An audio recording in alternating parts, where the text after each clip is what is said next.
The U.S. Department of Energy is cleaning up the Oak Ridge Reservation of residual hazardous and radioactive contamination left over as a result of decades of nuclear energy research. Much of that work has been influenced by the Oak Ridge Site-Specific Advisory Board, a citizens panel that provides independent advice and recommendations on DOE's cleanup operations. You're welcome to attend the meetings and be part of this important work. For more information, call us or visit our website. Okay, we'll go ahead and get started. It's 6 o'clock.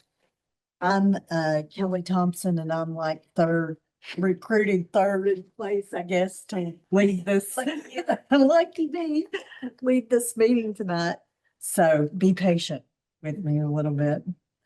Do we have any comments from our federal and state representatives? So, Eric and Teresa are both indisposed this evening. They having a group meeting we have a lot of our folks from Portsmouth and Paducah here. For those that don't know, our site has been merged with, well, I don't know if that's the right word, but we've been merged with those two sites, and Eric is over all three now. And so there's a lot of management decisions being made and responsibilities. So they're working with them. So you got me tonight. So I hope that's okay. Appreciate everybody being here tonight, coming on your own time for this. Actually, this month we don't have a lot of updates. Everything has been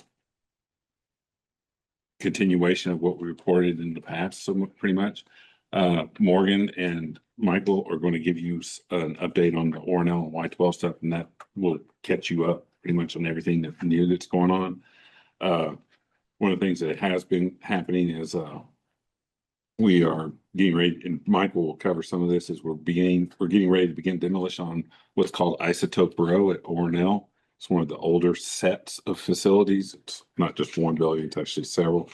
And we've been doing deactivation on these facilities for several years, and which has been very, very sensitive and complex work due to the content. This is where they did a lot of work as far as extracting new isotopes and working with radioactive materials, a lot of glove boxes and hot cells.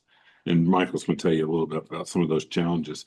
But once we get these out of the way, this will be a fairly significant advancement in the cleanup of what's called Central Campus. It's the older part of ORNL. And so we're looking forward to get started on this, because as soon as we get started, soon we'll get finished.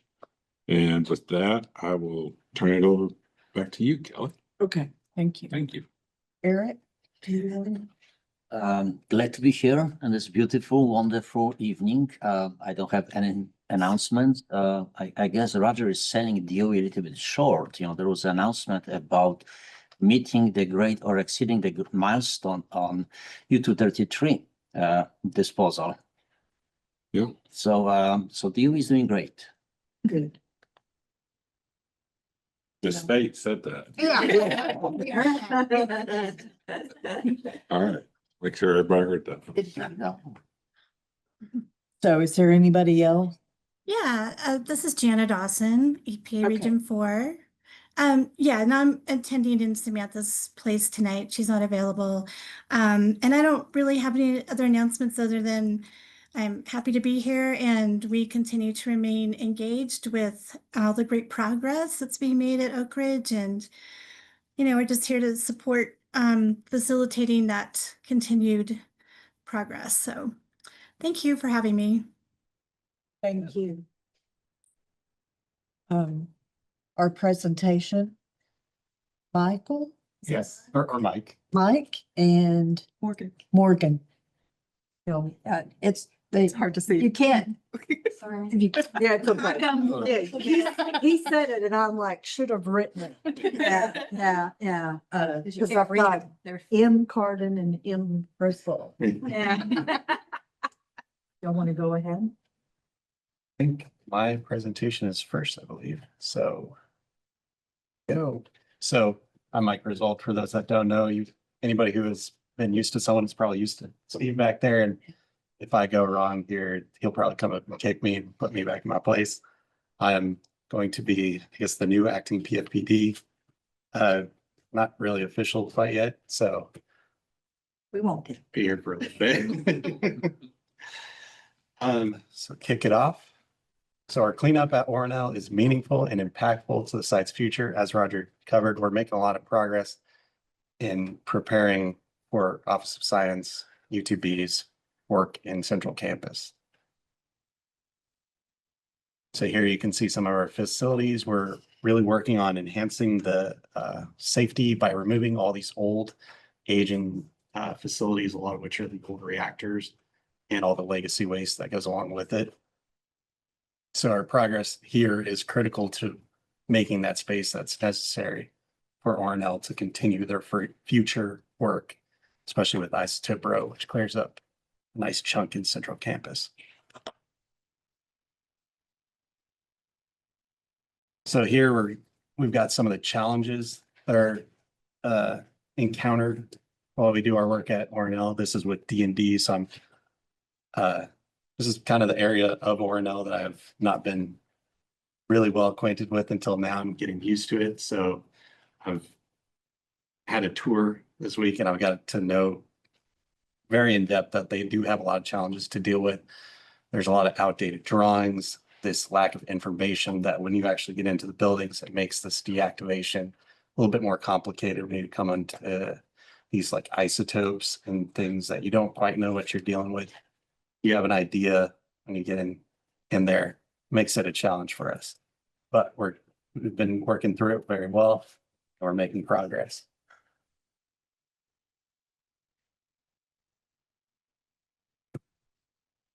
One back. Oops. So here you can see some of the completed demolitions that we've done. The most recent one that was completed was last year with building 3003.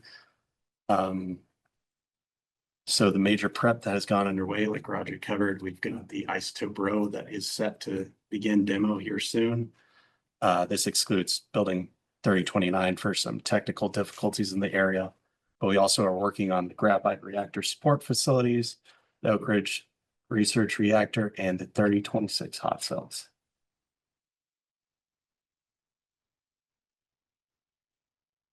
So here you can see the 2 reactors removed and the building prep underway in the 13 buildings. We very visually have a lot of progress underway that you can see how much space we've cleared up for ORNL to utilize.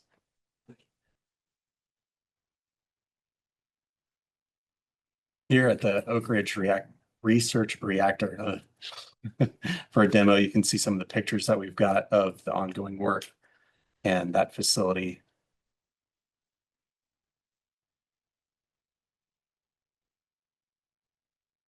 And here's some good pictures of Isotope Row. It's got a pointer, right?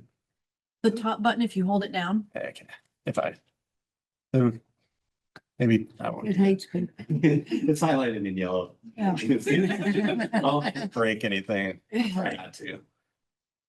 Won't incur a DOE cost on breaking something. So here you can see the storage carousel. That was a big work in removing material in 3038 to prep for that demo, as well as Isotope Row. The Barak used, that's one of the robots that is used in clearing out some of the more harder to deal with areas.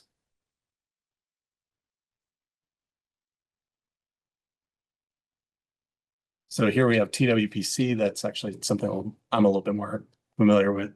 So our process has really continued really well with contact handled waste.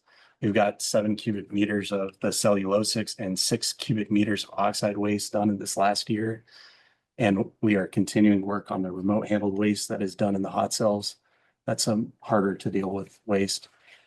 U-233, the Isotech, that I'm getting up to catching up with a lot. I know, like Christoph has said, and complimented us on that we're doing well there. He probably knows more about how well we're doing than I do at this point.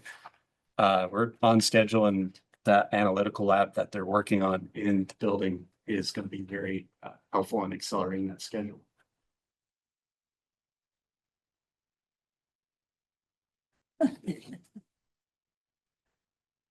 Any questions? Or we'll wait till the end for questions. Okay, so we did not collaborate on slides, and I'm really thankful that a lot of his are very similar to mine. I'm Morgan Carden. I'm the acting portfolio federal project director at Y-12. A lot of you probably recognize me because I was here last year giving the same presentation.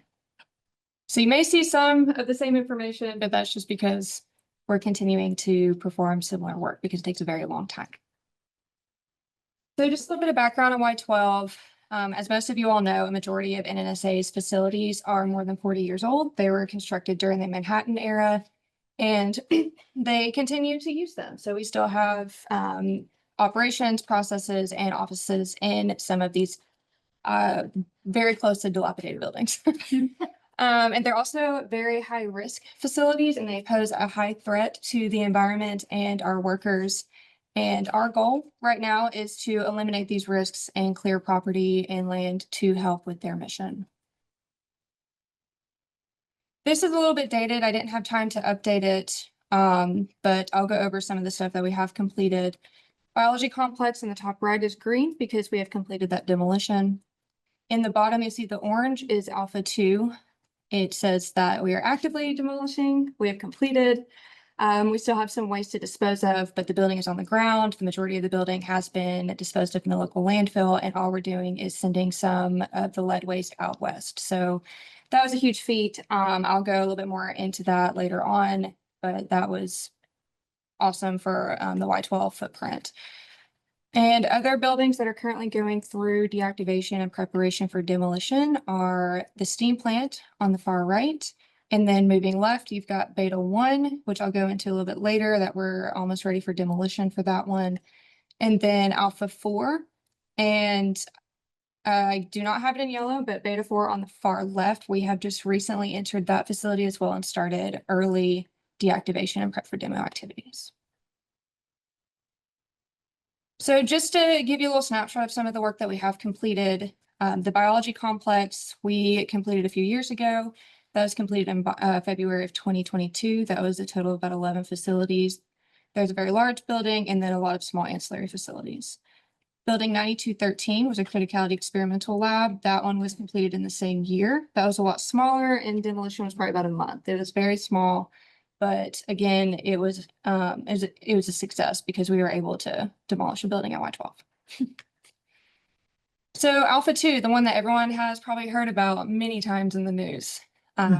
This was a uranium enrichment building, and it was 325,000 square feet, and it is gone.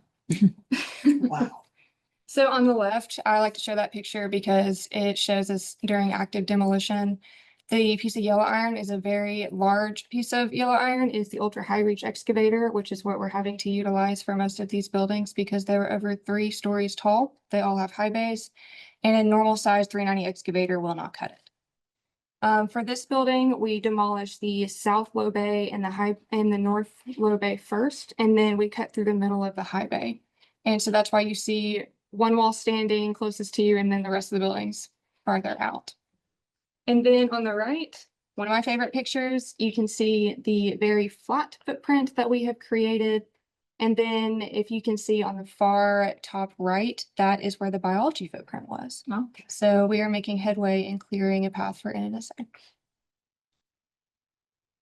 So for Beta 1, it was also constructed during the Manhattan era, and it was initially used for electromagnetic separation of uranium. But just like all the other buildings, it had a mission that was moved, and it went into R&D. ORNL actually did a lot of that work, even though it was on the Y-12 footprint. And that has also created other difficulties for us. As Mike mentioned, they're finding a lot of different things in their buildings. ORNL did not keep it at ORNL footprint. They brought it to Y-12 as well. So we have found we found some uranium vials, we found some lab equipment. In the very center of this slide, you see the large cold test facility. It was constructed in the 80s, and they already had the building, and so they just cut the floor 3 stories tall and put a very large piece of equipment in there to do experimentation for just a couple of years to see if they could do it. And so right now it is considered a deteriorated high-risk facility, but we have just declared condemnation, and it is prepared for demolition, and we plan to start demolition the first week of August. We plan to mobilize and start constructing our berms and things like that. And we plan to have yellow iron on the building around September timeframe. The old steam plant, that is northeast of Alpha 2, that actually fed the east side of the plant when it was construction in 1943. Unfortunately, it was excess in 1945 because it could not keep up with the demand. So we called this the old steam plant because on the west side, the old steam plant was there, and it's bigger and it could handle a lot more of the load that it required. This one is deteriorated. It is almost ready for demolition. We were going to demolish it this calendar year. However, due to priorities, we are going to start demolition of Beta 1 first, and then this one will be after Beta 1 demolition. This is a lower risk facility. Beta 1 is a higher risk. Beta 4, as I mentioned, we just recently started working inside of this building. We got operational control from NNSA. So what that means essentially is that we control the building and we go in and we perform all of the high risk removal. So right now we're doing the utility mechanical isolation so we can declare the building cold and dark. And that allows our workers to go in there safely and put up their own temporary power and start with characterization or removing any of your universal and hazardous waste, things like that.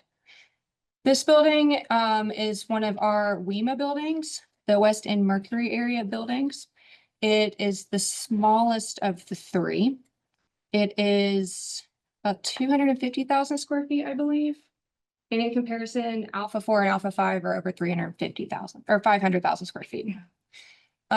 So this one was used for uranium enrichment, just like your other Alpha and Beta buildings. And it was later used for the lithium separation and weapons development, which is very well known across the Y-12 footprint. It was last operational in 2008, and a lot of activities have been completed in this building prior to us taking operational control. And NSA and CNS have removed a lot of the equipment and the contamination prior to us taking this building.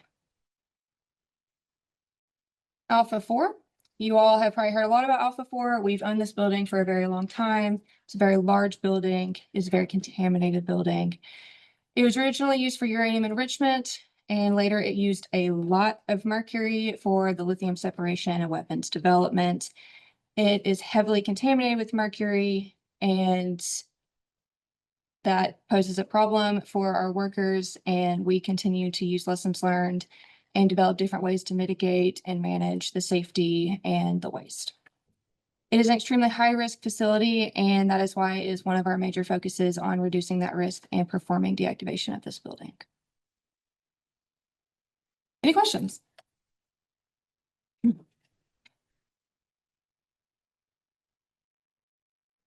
Harriet, thank you. I'm sorry, could I ask a question? Sorry.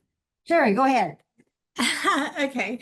Morgan, could you just explain to us what you mean in terms of high risk? I mean, obviously, you know, you've got equipment and contamination on the inside, but are you referring more to the contents inside or the actual structural integrity of the building when you talk about high risk?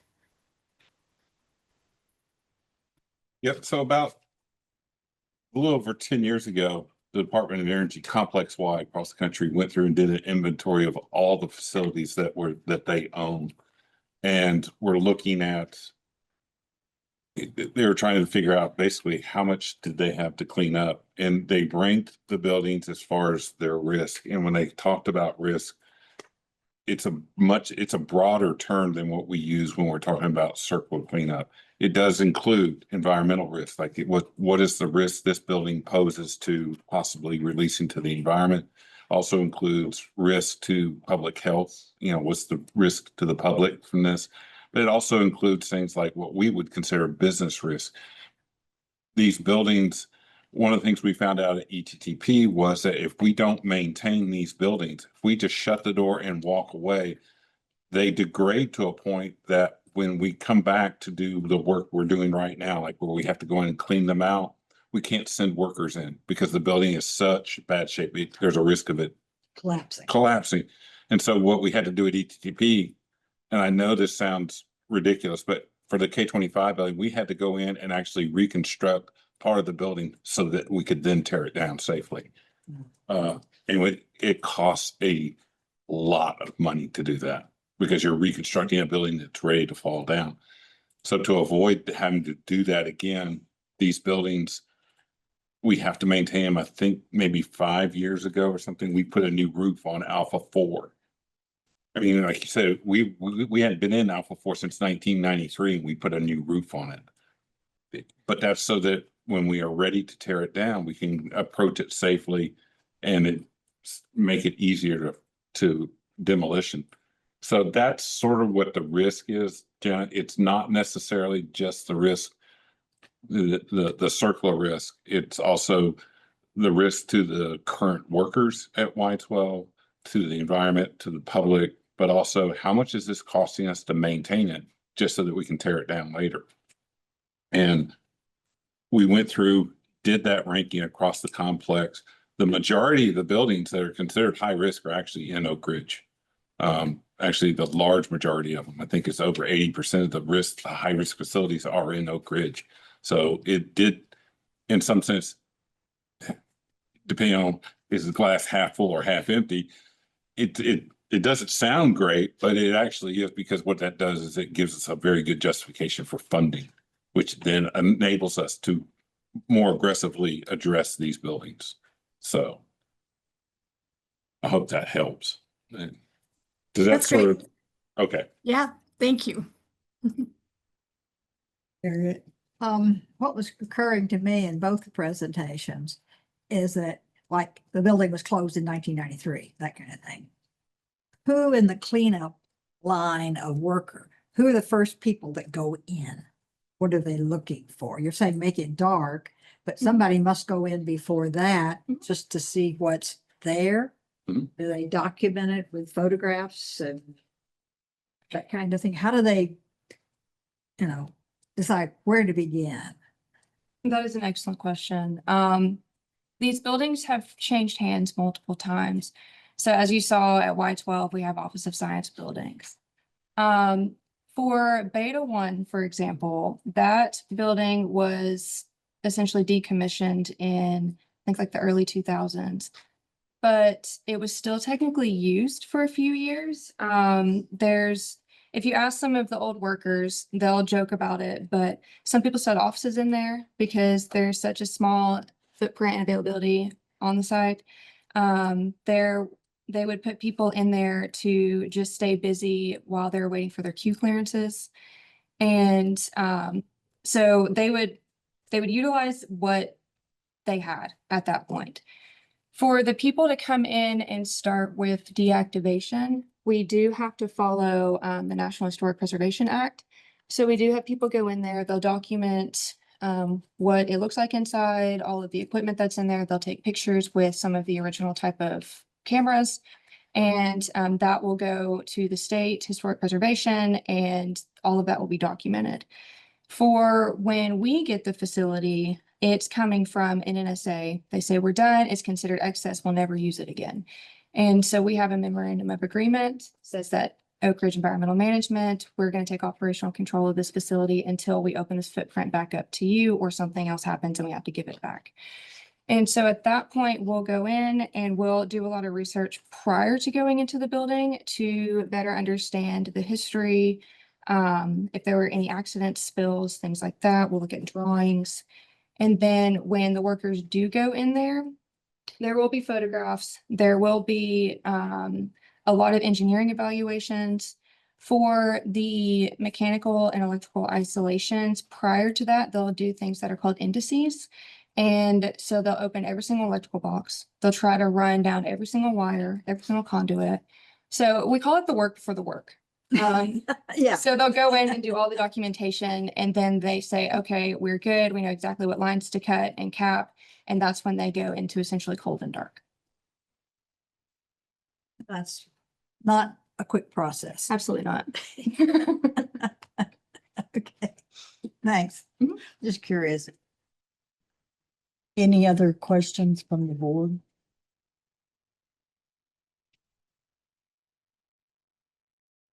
Do we ask for Yes. comments on the public comments on the presentation? Do we have any public comments on the presentation? Questions for the presentation? Go ahead.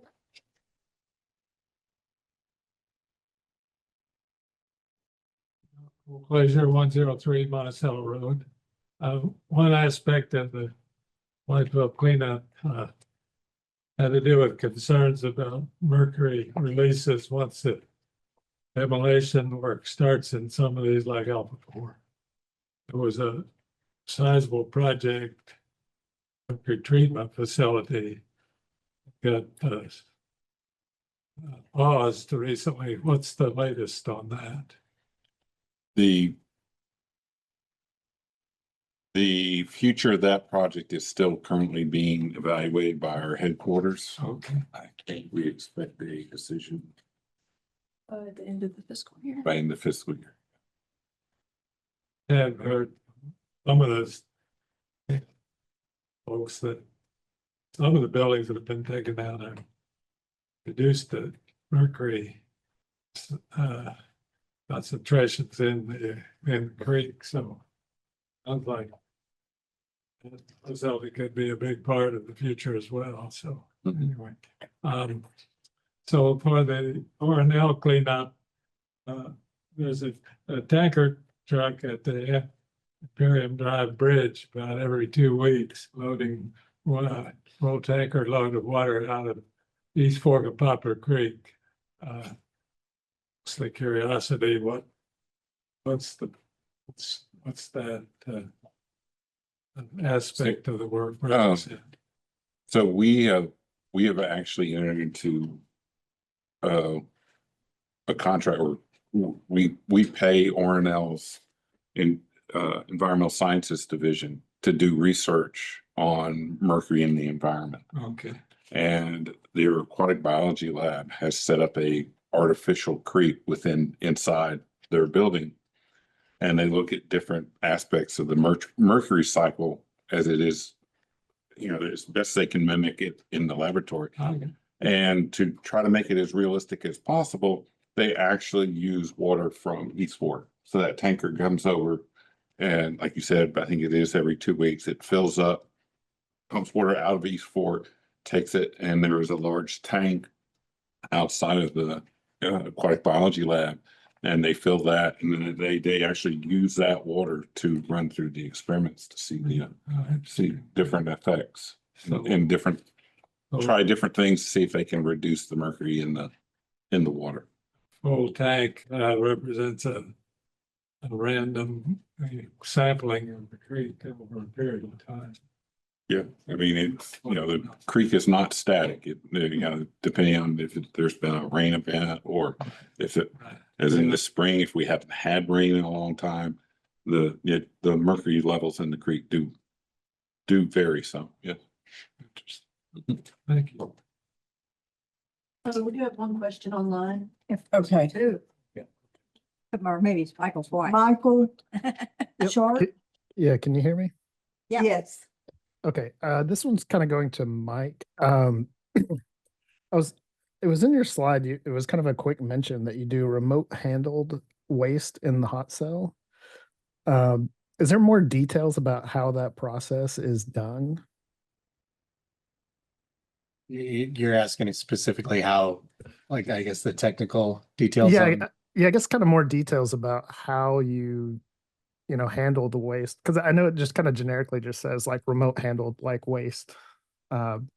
If you want to pull up your slide, it was just kind of vague to me, I guess. And I didn't know if you had more details about how that removal process works. I guess not particularly. We do get contents that we will through various NDA might show up as being remote handled. I mean, meetings. I think that's, Next. is that the robot? Other direction. There you Yeah. go. Yeah. Yeah. So I mean, I don't have a picture of it. I'll make note to maybe get a picture for it next time of the hot cell itself. The remote handled waste, we'll get some containers that we will have to break out, and we know from various scans that there might be a content in there that meets the RH requirements. So say a lead pig that has some reading on it. We'll open that container and sit through it remotely, of course, in the hot cell. And you try to find what the source is for these, and you'll segregate that out and containerize it within our hot cell, and everything else usually drops out past that as contact handled or low level. All right, thank you. Mhm. Are there any other questions online? I don't see any. Luther, did you have a question? I'm gonna put the comment when we move on to that period. Okay. Any other questions or comments on the presentation? Now comments or topics, comments on other topics, comments or questions, right? Is that next? Public comments? Am I recognized? Thank you. Yeah, the time of the year or the calendar often triggers memories of the past. For the Oak Ridge Site Civic Advisory Board, certain months produced memorable events. In June, a nominations committee, usually consisting of about 3, would begin secret deliberations and conversations to ensure that there would be board members for the next year. Planning for an annual treat and an annual meeting to be held in August would be underway. New board members would come along in July. And one thing I recall is the persuasion that would be attempted on these new members to select which committees they would serve on. The committees were on such things as waste management, stewardship, environmental restoration, board process, public outreach, board finance, and budget and prioritization. The committees were not single issue groups.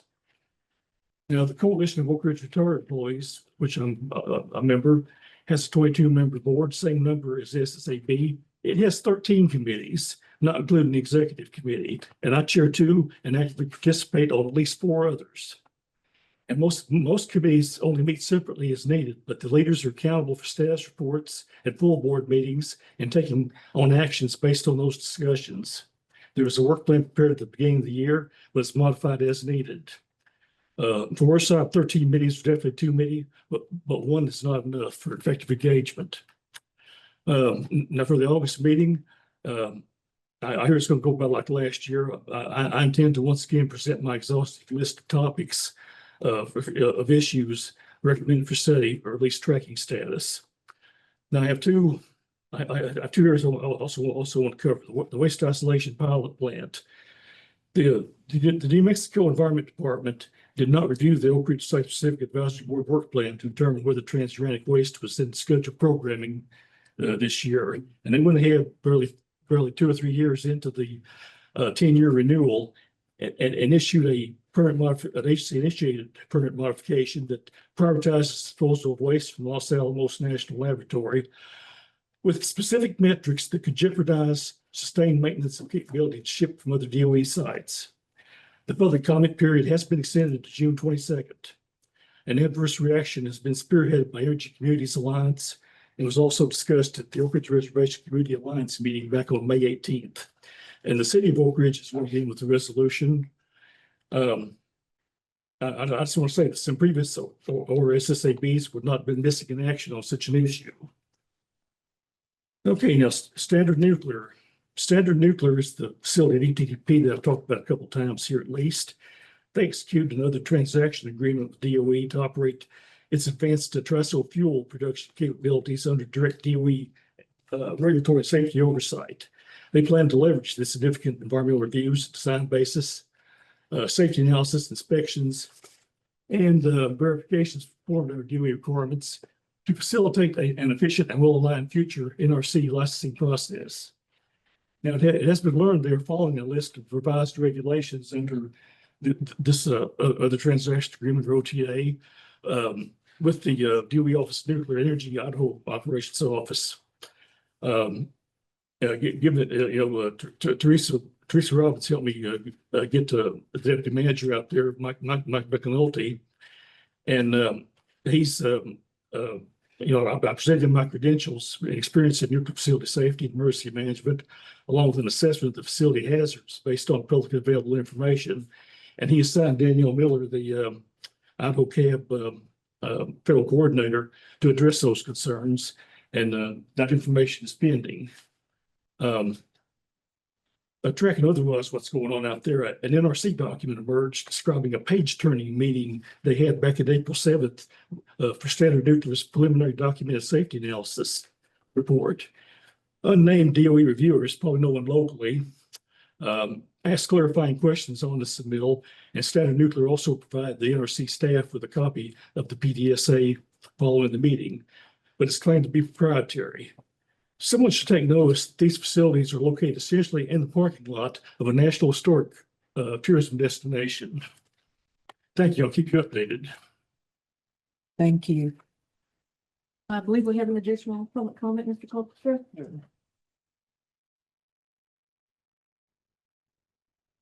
Yeah, for the. Yeah. We aren't going to put them on the screen, but they are in the packet.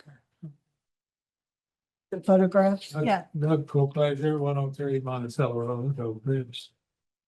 Thanks for the opportunity to make some public input to your board. If you look, there's a picture there. Well, that's the earlier comment here. Over the years, cities, park and recs and the Greenways Oak Ridge Committee, which I'm a member, have worked with the Department of Energy to establish some greenway easements on some of the reservation land, and that on the west end, there's probably close to 15 miles of trail now established through various easements. This is an incredibly valuable natural treasure for the community. On the Greenway this afternoon, the deep shade on a day like today, just something not replicated any place outside of state parks or the national park. And here we have it, 2 miles from residential developments. I just want to publicly say that this contribution to our community is not to be taken for granted. It's definitely to our good fortune. When I'm on the Greenway, I occasionally chat with folks, and people are traveling from Alcoa, Airman, the University of Tennessee track team trains out there, as well as various high school track teams. So as we go forward with our reindustrialization, we need to look at these natural and open space as the most unique aspect of our footprint here in Oak Ridge, and work with the Department of Energy to see these protected. That just Monday evening, the city council approved the comprehensive plan, 20-year plan. It's a lengthy document. It was so noteworthy. One item was pulled out and specifically referenced in the resolution that the council, and that was that the ED6 parcel is recognized as nature and open space. So that was a direct result of the citizens' input. So as you go forward with your Oak Ridge Site Advisory Board work, hopefully you'd like for you to be sure and recognize that nature and open space has high value too. The two folks there from ORNL and Y-12 today talked about repurposing property. Tim Blankenhorn is now the president of the major cleanup contractor. He spoke at ETEC and 3 weeks ago and commented on much of the same projects that you folks reviewed tonight, and broader perspective of cleanup and how acreage is sizable acreage is available. It's now been declared mitigated. One question was asked at the end. So we have mitigated properties. Is that being moved forward for economic development? And his comment was, we're not wisely using what we've already released. That DOE can release it, but if the communities development planning groups don't, I mean, the big piece of partial was sold with no clawbacks, and it's been sitting there vacant for 30 years. It's probably the most prime piece of economic development land. Anybody that goes west out of Oak Ridge drives along the front of it. That's an example of what Mr. Blankenhorn was talking about. So anyway, as you go forward, I appreciate your consideration of what this nature and open space can mean now and for future generations. Thank you. Thank you. We will continue to accept comments through Friday, either by phone or online.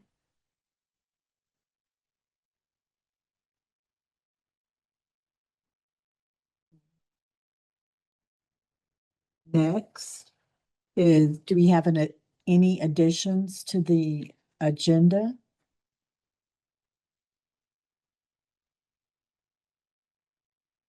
You have a motion to approve the agenda?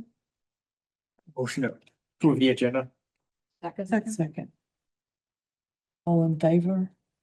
Aye. Aye. Michael's awake. Yeah. Thanks, Michael. Let's see. The next meeting is going to be at 6 p.m. on August 12th, and it's the annual meeting. Did I miss anything, Shelley? No, that annual meeting will likely go until 8 o'clock. We extend it just a little bit. Okay. And between now and then, if there are any topics you want to put forth for us to address that you haven't seen in your tenure, do send those to me and we can put those forward to the folks who are drafting the plan for next year before we discuss it in August.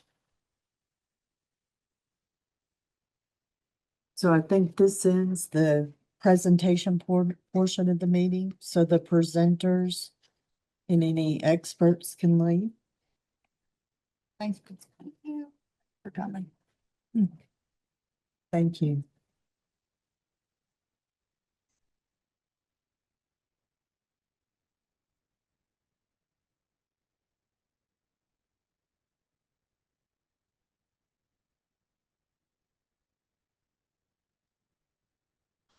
All right.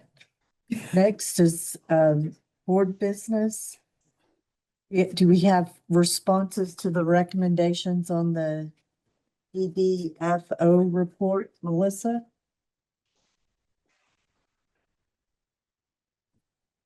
We're still working on the last recommendations you gave on the waste management, but we should have that done by the deadline.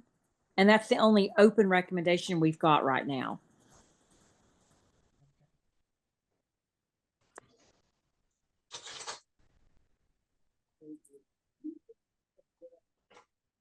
Next would be committee reports. Executive committee.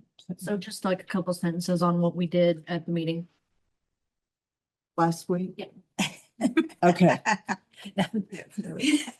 I know the feeling. there. You were there. I was there. See. Help us out. Come on. Come on. I know it didn't last very long. Yeah, let me pop it open and I can help with you. Okay. Quick and dirty. Yeah, it was. It was. I'm sorry? She said it was quick and dirty. And I said, I wasn't Yeah. here. I'm just guessing. Mostly talking about that you would share this meeting. okay. And that the member recruitment has closed and we Right. are evaluating potential new members. We're going to fill 8 seats. Do you have 8 applicants? We You do. got more, Yeah, don't you? and then we have like 3 extras for alternates. I think we had about 30. Oh, wow. It was high. Good. So we're hoping to put that forward. I believe, Roger, we sent that to Eric and Teresa, and that's where it is right now. Yep. So once they make decisions that they're okay with what we've suggested, it will start the process going up to headquarters and going kind of around the complex. How long will it take before the new members actually join? So theoretically, we would like to see them in January or February, Okay, but it's a little up in the air as to how long it takes, just because so many of the approvers are outside of EM. But hopefully, you know, before we get really into something that needs a recommendation, let's like the budget would be the first one that we really need folks on. okay, But that's the tentative timeline. okay. And the next meeting is August 3rd Yes. of the executive committee. So next we have EM stewardship. We started talking about budget, putting the budget process together, had a few ideas. Started to put those down on the paper. Laura's has something started out and has been put out to us. So we have our next meeting, June 24th, but we'll continue on the process of taking a look at that and then hopefully we get a really good jump on what we need to get done. I know several of you that have been working on that budget recommendation are here in person and online. I haven't gotten a lot of responses as to when a Zoom meeting to talk about that recommendation would work. Do you want to throw out some dates here or, you know, do we feel that that's needed? At the executive, this is Laurie. At the Yeah. executive meeting, DOE wanted to see if they could get it passed, or you know, have the EM stewardship committee pass it at our next meeting.